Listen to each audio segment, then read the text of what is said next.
I ran to America to escape my billionaire ex-girlfriend, but she followed me and demanded that I marry her.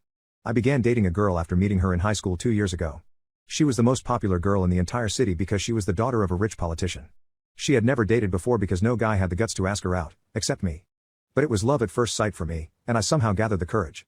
I thought that after growing up in a billionaire household, she would want a typical romance with me. But for our first date, she took me to the biggest lake in the country and had it shut down. It was just us two there, along with her 10 personal security guards, so it was a bit weird. But I did my best to make her happy and enjoyed the date regardless. When it was time to go home, she got nervous all of a sudden, and gave me a kiss on the cheek right in front of her guards. I thought I was about to get tackled to the ground, but thankfully they just turned around and left. Unfortunately, all our dates were that extreme. If we went to the mall, it would be emptied out except for the store employees. If we wanted to do ice skating, the entire ring would be booked just for us. That first month was like a dream for me, and I thought that our relationship was off to a great start. But out of nowhere, she started to become really possessive. On days when we didn't have any plans, I would get texts from her asking where I was and what I was doing, even though I was literally in class. If I was talking to a girl who was just a friend, she would drag me off and accuse me of trying to cheat.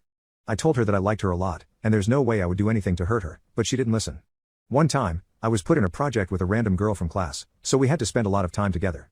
My girlfriend would ask me for updates every 15 minutes, and get mad if I didn't answer her texts. Now, I was taking our relationship slow. Because this was her first time dating. But on our 3-month anniversary, she came to my house uninvited and forced herself on me. My parents weren't home at the time, but I really didn't want my first time to be like that. I resisted and told her I didn't want this, but she kept on insisting. Since I couldn't physically force her off me due to fear of injuring her, I just let her do it. It wasn't a pleasant experience for me because she also didn't let me use protection. After that day, I didn't want to be with her anymore. I brought up the subject of breakup a few days later, and she didn't take it well. She began accusing me of using her body and then dumping her, and started calling me a scumbag. I desperately tried to explain that I didn't feel comfortable with what she had done, but it was of no use. In the end, she managed to convince me to keep dating her. But her possessiveness now turned into insecurity, and she would never leave me alone. She would bunk her classes to come sit with me at school, and follow me all the way to my home. It was very awkward because her security would also be there, and I had no space except for when I was sleeping. After a few weeks, I was just exhausted being like this, and once again, asked her for a breakup. However, this time she went beyond my expectations. She began saying that I had never loved her in the first place, and would end her life if I broke up with her. So once again I was unable to get out of the relationship. But my mental health was suffering so much that I started going into therapy. Sadly, that only made it even clearer that the root of my problems was my relationship. The next day, my girlfriend asked me why I was going into therapy. I had never told her about that, so I didn't know how she knew about it. But then I realized that she was literally obsessed with me. She was actually using her dad's connections to stalk me throughout my day, and knew about everything I did. That made my heart drop because I thought I would never be able to escape her if this went on. She could have the entire country in her pocket if she wanted, and there was nothing I could do. But I also knew that staying with her was going to destroy me. So I began working on an escape plan. I applied for a university in America, because that was the only country where her father's connections wouldn't be present.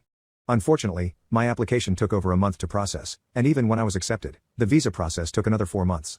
The entire time I was still going on dates with my girlfriend so that she won't get suspicious. I prayed to God that the US Embassy wouldn't snitch on my plans and prepared everything I could to leave immediately. I told my parents about my plans and they supported me. They knew that they were in danger if my girlfriend decided to go to the extreme, but still wanted what was best for me. Thankfully, I was able to safely reach the airport and board my flight. When I landed in America, I breathed a sigh of relief for the first time in over a year.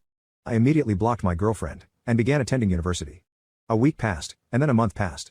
I thought I was truly free of the mental abuse and began enjoying my daily life again.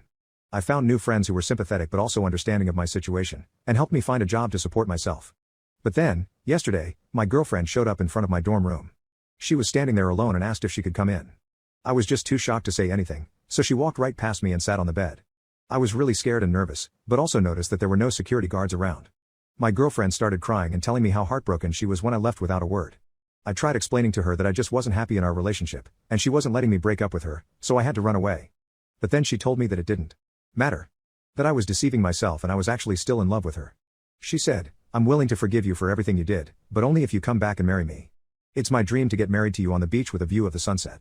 She gave me a week to decide and left. The worst part is, that I am actually considering accepting her offer instead of fighting her more.